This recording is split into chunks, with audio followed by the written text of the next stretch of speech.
Let me remind you, ANC in South Africa. You know how long it took them to fight that struggle? They had office in Nigeria. Some of you, if you were old enough and you were working at that time, you were contributing a percentage of your salary towards the South African thing. That's what we are saying. We want the support of the Canadian people in that kind of way. We led the struggle for independence in Rhodesia. That's probably why the world is not, some part of the Western world are not sympathetic to Obasanjo and Yar'Adua. Because it was at that time that Obasanjo nationalized British Petroleum, because Britain was not cooperating when the white people demonstrated self-government in South Africa so as to dominate the blacks and turn it into Africa Petroleum. How we manage it today is a different matter. But there was a time when we had a sharp African Central policy.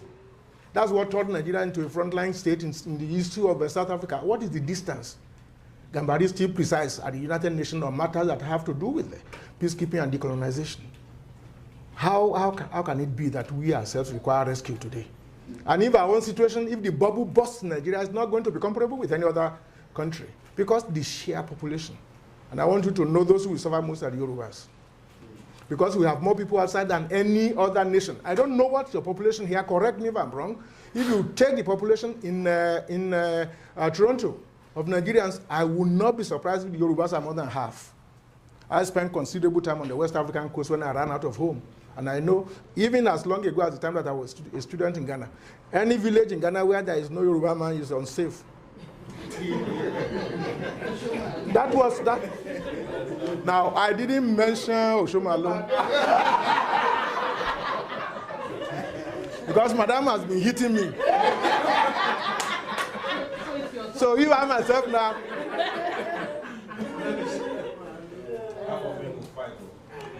Thank you.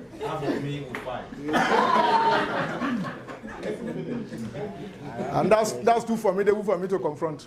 No, so this is the situation, really. I want to say with all sense of responsibility that if the responsible people are not given a chance, the irresponsible will not wait for discussion. And the form that things take in that situation are usually terrible for the ordinary man. Today in Nigeria, there's a resurgence of fundamentalism, particularly in the north. When we were put in prison, they kept drilling me about arms that were importing through the western borders. I wasn't importing no arms, I said. What is the totality of the western borders? How does it compare with the northern borders? Whoever mans the northern borders, do they know that there's a boundary in those areas?